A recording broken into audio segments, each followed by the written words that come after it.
Sampai di sini apakah Ibu bersedia? Bersedia. Ya. Baik, kalau Ibu bersedia silakan lakukan tanda tangan. Ibu ini tanda tangan lebih dahulu ya. Setelah tanda tangan, teman-teman melakukan anamnesa ringan. Di sini kan anamnesanya banyak, ada 5 item ya. Kalau misalkan Kak Devi mau contoh secara rinci, di poin A, Ibu ini kehamilan yang keberapa? Pernah melahirkan berapa kali? Ibu punten pernah keguguran atau enggak? Gitu ya. Kalau misalkan dia pernah keguguran, tanya kegugurannya saat usia kehamilan berapa dan dikuret atau tidak, gitu ya. Setelah itu untuk riwayat persalinannya yang teman tanya, persalinannya kemarin normal atau sesar. Kalau misalkan normal, ada penyulit nggak? Penyulit itu tandanya kan kalau ibunya dibilang penyulit dia nggak ngerti ya. Jadi teman-teman bisa sebutkan ada ketuban pecah dini nggak Bu? Ada perdarahan nggak Bu? Ada diinduksi nggak Bu? Gitu ya. Jadi itu yang teman-teman tanyakan. Terus yang kedua, riwayat kesehatannya, Ibu ada riwayat darah tinggi atau tidak? Ibu ada riwayat diabetes atau tidak? Anemia atau tidak? Ya, itu yang teman-teman tanya. Di riwayat sosial dan budaya biasanya kayak suaminya merokok atau tidak, atau enggak di rumahnya miara burung, ayam, atau kucing atau tidak, gitu ya. Kebiasaan sehari-hari kayak pola makan, pola tidur dan sebagainya itu boleh kalian tanya. Dan pengetahuan pasien tentang kehamilan itu juga kalian tanya. Tapi kalau ditanya mana yang paling penting adalah poin A dan B. Jadi pas nanti OSC cukup tanya, Ibu kehamilan keberapa, sudah pernah melahirkan berapa kali, ada keguguran atau enggak. Yang paling penting itu. Sama yang yang kedua, riwayat kesehatannya. Ya, nah setelah itu kalian mengajukan pasien untuk mengganti baju. Baik Ibu, datanya sudah saya tulis. Ibu silahkan berganti baju terlebih dahulu, buka semua pakaiannya dan ganti pakai kimono. Nanti kalian kan sediain kimono ya. Celana dalam, BH-nya Ibu buka. Terus pas di toilet Ibu pakai buang air kecil ya Bu ya. Buang air kecil, kalian sediain pot urinnya sama bengkok sama tisu. Ibu nanti silakan pipis di sini sampai batas segini, pastikan tidak tercampur air. Ya, takutnya dia sambil cebok, sambil apa gitu. Jadi pastikan tidak tercampur air. Ibunya ganti baju, teman-teman siap-siap, siapin alat. Kemudian cuci tangan pasca pratindakan. 1, 2, 3, 4, 5, 6. Pasiennya datang, sebelum dia duduk ke sini kalian ukur tinggi badan sama berat badan. Ibu punten boleh ukur dulu. Tinggi badan 170 misalkan, beratnya 72. Terus teman-teman boleh itu sambil duduk di tensi atau enggak dia boleh tiduran ya. Setelah itu misalkan kalian tensi dulu. Nah, Kak Devi menyarankan biasa kalau tensi itu teman-teman deketin aja alatnya. Mana nih alatnya? Nggak ada. Misalkan deketin aja si alatnya. Habis itu langsung bilang TTV dalam batas normal. Saran Kak Devi ya, tapi nanti teman-teman cek kondisi lagi pas saat ujian. Karena apa? Karena kan poinnya kalian robot. Kalau kalian nginiin doang, ini udah habis 2 menit. Ya kan pasti kalian makein mansetnya dulu, terus pura-pura iniin termometer pasti lama. Jadi ceritanya kalian deketin aja si tensinya, kalian seolah-olah buka itunya, langsung TTV dalam batas normal. Taruh lagi. Saran Kak Devi ya, tapi nanti cek lagi kondisi lapangan. Terus setelah itu ibunya suruh duduk, ambil tangan kirinya seperti ini ya. Kalian lalu mengukur nilai. Siapa ya yang mau jadi pasien? Kalian? Pokoknya kalian ukur. Biasanya pakai tangan yang tidak dominan. Misalkan dia sering pakai tangan kanan, berarti kalian tangan kiri. Kalau dia orangnya kidal kayak Kak Devi, berarti yang diukur tangan kanan. Nanti kalian ukur dari sini, ini patokannya kayak dari batas sini sampai ke siku, gini, sampai ke siku. Lalu sepertiganya, misalkan Kak Devi sampai bawah nih 30. Terus kalian putar di bagian 10. Gitu. Ya. Baru kalian ukur. Setelah diukur, keluar hasilnya misalkan 25. Artinya normal. normalnya adalah 23,5. Di bawah itu kalian harus curiga ibunya kurang gizi. Nanti jadi pas ujian bilang aja 24, 25 gitu ya. Jangan sampai kalian bilang 23. Berarti dia nanti kalian harus pankes cake. Nah setelah itu kalian menganjurkan pasien untuk tidur. Ibu boleh bu silakan tidur. Kalian silakan tidur. Tutup sampiran, pastikan pencahayaan cukup gitu ya. Terus lakukan pemeriksaan kepala, sama ya kayak kepala, bersih, tidak rontok. Dah cukup itu. Terus habis kepala, apalagi di situ mata. Muka dulu. Muka yang kalian bilang adalah tidak ada odem, tidak ada kloasma gravidarum. Maaf ya bu, pegang mukanya. Ya. Setelah itu kalian cek matanya. Ibu, kalian boleh arahin ke kanan ke kiri boleh, tapi kalian lihat juga boleh. Misalkan kalian arahin ya, ibu lihat jari saya. Oke. Sklera tidak ikterik. Maaf ya bu, konjungtiva tidak anemis. Setelah itu baru kalian lakukan pemeriksaan hidung. Di hidung pakai penlight ya, teman-teman ambil penlight, sorot hidungnya, jangan lupa ditutup.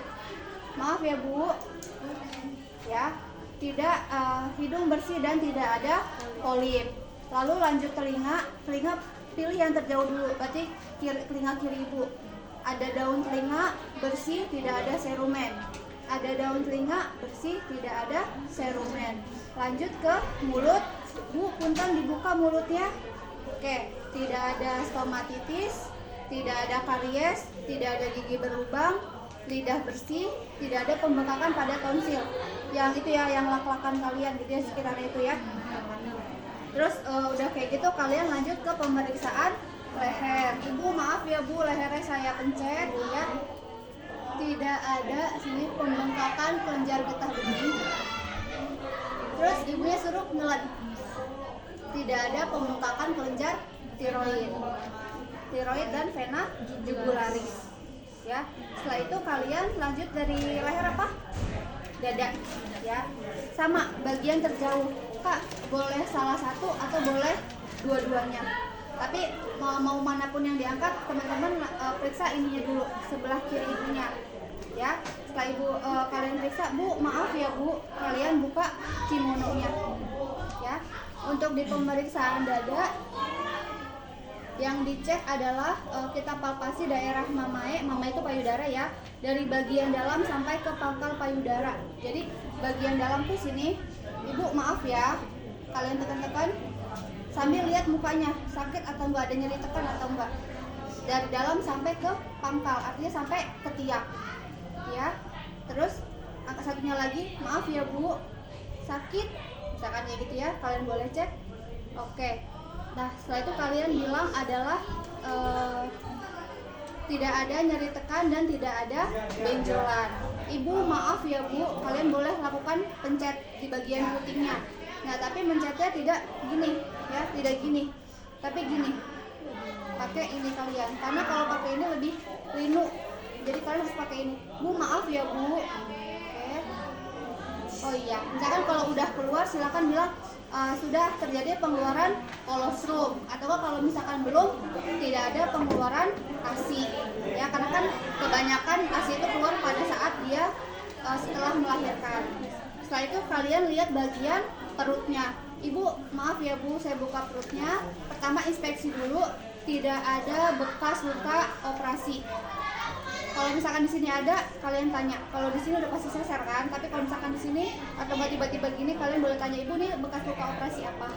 Ya, karena kalau sesar zaman dulu kan begini, sesar laparotomi yang dulu begini. Tapi kan sekarang sesar pada miring semua gitu ya. Nah setelah itu kalian lakukan Leopard 1. Gak ada yang mau jadi pasien?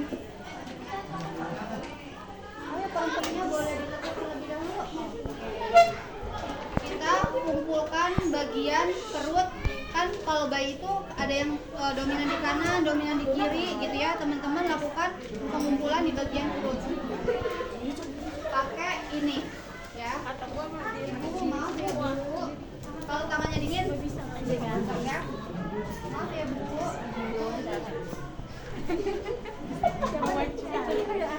Ya, kumpulin sampai bagian PX.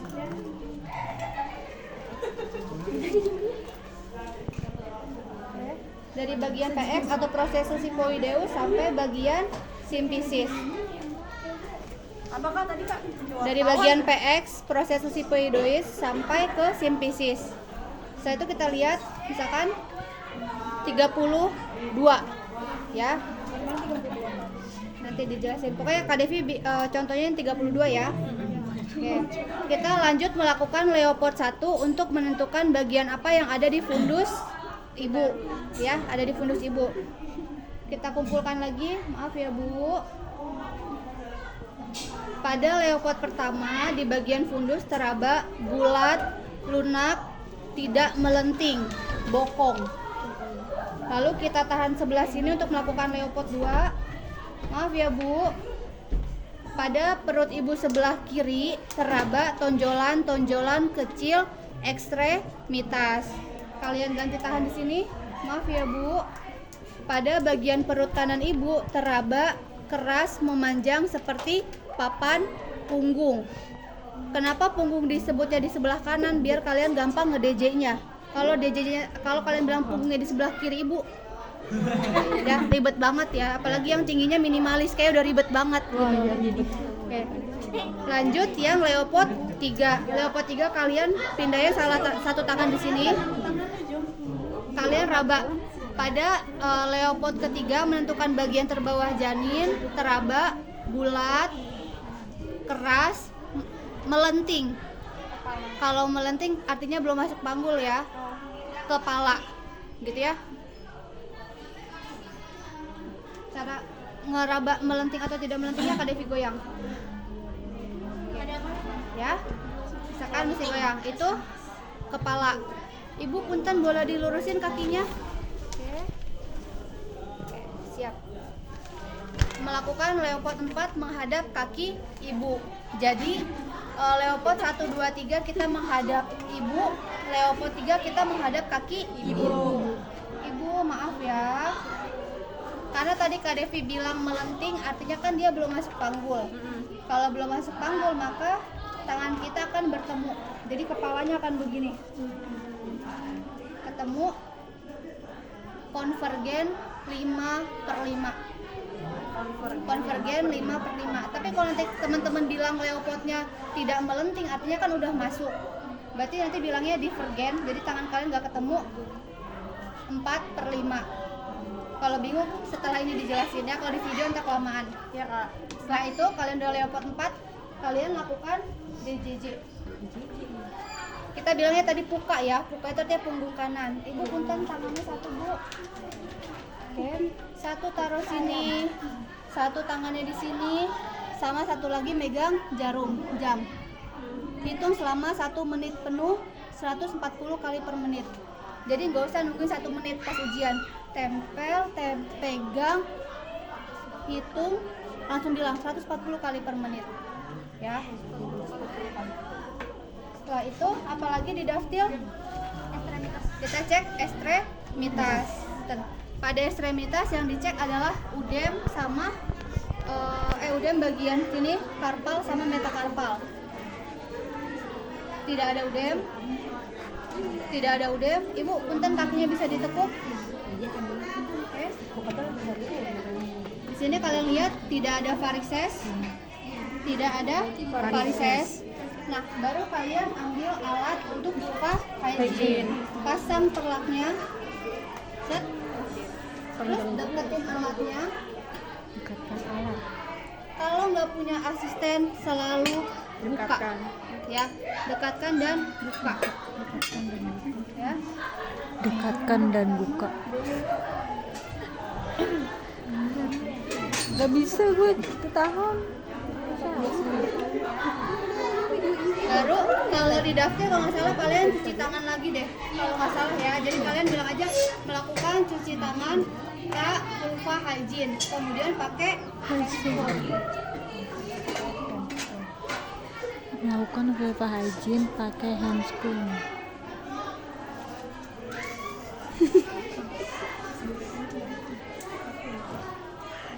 Ibu maaf ya Bu, agak kurang nyaman ya. Ceritanya ini aja ya. Biasa celupin segala. Kalian buka bagian sininya. Kalian Bu Susi kan ya? Kalau Bu Susi nggak apa-apa dia 5. Soalnya kalau Bu dia 6 kali usapan. Labia mayora terjauh atau kiri. Labia mayora terdekat atau kiri kanan, punten. Labia minora terjauh. Labia minora terdekat. Klitoris sampai anus. Nah, kalau Budia di depan juga dari klitoris sampai anus. Jadi klitoris anus, labia mayora kanan, labia mayora kiri, minora kanan, minora kiri, klitoris sampai anus. Nanti lihat kondisi lapangannya ya. Setelah itu kalian buka. Lihat ada varises atau enggak. Di bagian sininya tidak ada varises, vulva vagina tidak ada kelainan. Ibu maaf ya Bu, saya pegang sedikit.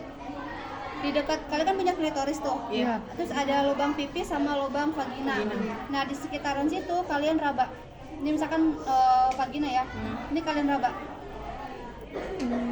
Fungsinya? Tidak ada pembengkakan kelenjar Bartolini dan scan. Kalau di sini ada bengkak, artinya nggak bisa lahir normal dong, orang sini aja bengkak, gitu ya. Tidak ada pembengkakan kelenjar Bartolini dan scan. Setelah itu kalian biasakan ketika ngambil langsung gini, ya. Terus jangan lupa dia kan kalau ibu hamil suka keputihan ya. Kalau ada keputihan bilang ada atau tidak. Ada keputihan tapi tidak berbau boleh. Tidak ada keputihan dan tidak berbau juga boleh, ya. Setelah itu kalian ambil bengkoknya. Lepasin di sarung tangan di air klorin. Lepas sarung tangan di air klorin. Baru kalian ambil ini. Kenapa ngambil ininya setelah lepas handscoon? Karena ini kan bersih kan. Jadi jangan sampai kalian mindahin pas masih pakai handscoon.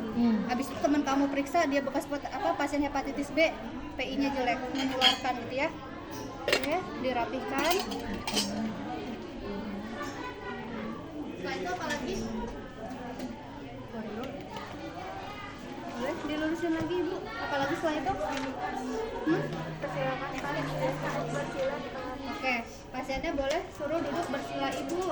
Ya, nanti pas pasiennya mau duduk kalian selalu miring dulu ya. Ibu miring dulu ke kanan ke arah saya, baru Ibu silakan duduk gitu ya. Sambil perlahan sambil diambil. Oh iya, tadi sekalian beresin pas ngambil bengkok sambil ngambil perlak ya, karena nggak ada jadi kadevik kelupaan. Setelah itu ibunya duduk bersila, kalian ketuk bagian sini ya.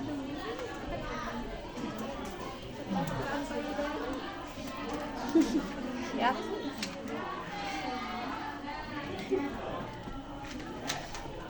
Sakit Bu? Tidak ada nyeri ketuk kanan dan kiri. Oh, kanan kiri, Kak. Ya, kanan kiri. Setelah itu ibunya suruh apa lagi?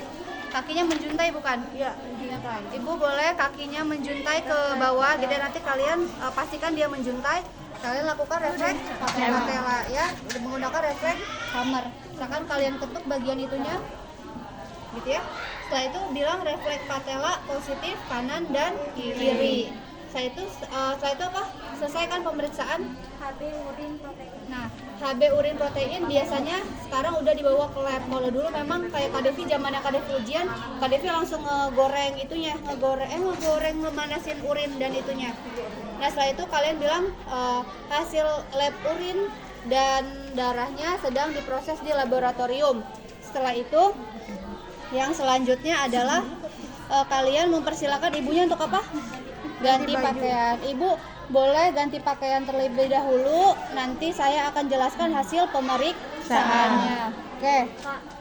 Berarti yang Baru ketuk, terus refleks hammer. Ya kalau di situ emang ada. Payudara dulu, ketuk belakang, terus hammer. Iya, perasaan kalau yang kemarin udah nggak ada deh. Kondisional ya, tapi kalian tahu ya. Jadi kalau misalkan memang pas dia duduk, angkat simetris atau enggak gitu ya.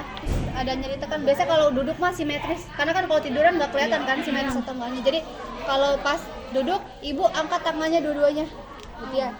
Payudara kanan dan kiri simetris, gitu ya. Setelah itu ibunya dipersilakan ganti baju. Pas dia datang, kalian melakukan menginformasikan hasil pemeriksaannya.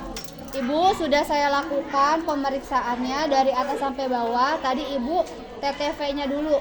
TTV dalam batas normal, tekanan darahnya 120/80, nadinya 80 kali per menit.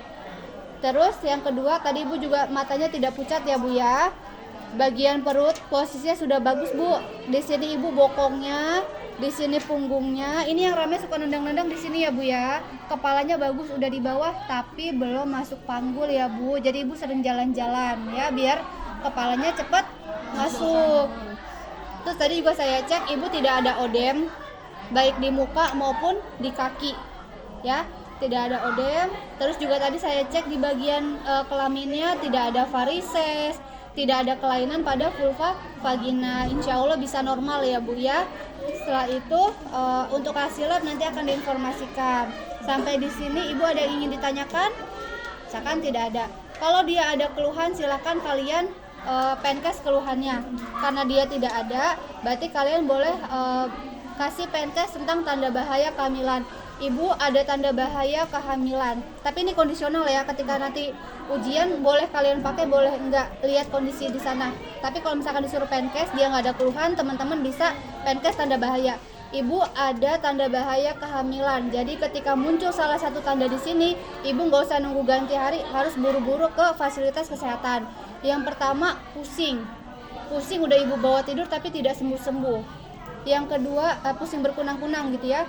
Yang kedua keluar air-air yang tidak bisa Ibu tahan. Ibu tahu kan kalau pipis bisa ditahan, kalau ini udah Ibu kempit dia tetap mengalir karena takutnya pecah ketuban. Kedua ada perdarahan ya, jadi kalau misalkan ada perdarahan, padahal kan Ibu belum siap bersalin nih ya, tapi ada perdarahan Ibu wajib datang. Ketiga Ibu mual muntah sampai nggak bisa makan.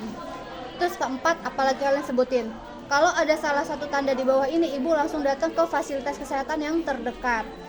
Setelah itu Ibu ini ada vitamin, ada 2 vitamin, 1 tablet tambah darah dan 1 kalsium. Dua-duanya diminum 1 kali sehari, boleh pagi, siang atau malam terserah Ibu. Minumnya menggunakan air putih, tidak boleh pakai teh, tidak boleh pakai kopi. Air jeruk boleh nggak Sus? Boleh. Jadi cuma bisa air putih sama air jeruk ya Bu. Kalau Ibu minumnya pakai air kelapa, susu, kopi, teh, obatnya tidak akan manjur gitu ya. Jadi terus Ibu jadwal kunjungan ulang misalkan 2 minggu lagi gitu ya, silakan Ibu 2 minggu itu datang kembali. Tapi kalau misalkan ada keluhan yang tadi saya sebutkan di atas, Ibu boleh datang kapanpun sebelum 2 minggu. Sampai di sini Ibu paham? Paham. Baik, kalau Ibu paham, saya izin meninggalkan Ibu terlebih dahulu. Terus teman-teman tinggalin, rapikan alat, cuci tangan pasca tindakan 1, 2, 3, 4, 5, 6. Kemudian melakukan dokumentasi. Dokumentasinya kayak gimana? Pada hari Senin tanggal 24 Juli 2023 telah dilakukan pemeriksaan ANC atas nama Nyonya A, G2, P1, A0, hamil 32 minggu ya.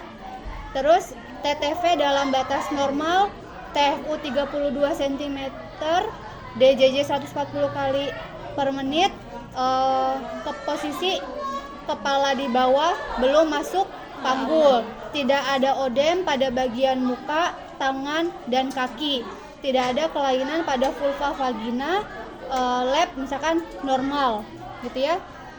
Ibu tidak ada keluhan, sudah diberikan penkes, tanda bahaya kehamilan, vitamin, dan jadwal kunjungan ulang. Ibu sudah mengerti tanggal, tanda tangan perawat Devi Andriani. Enough, cukup.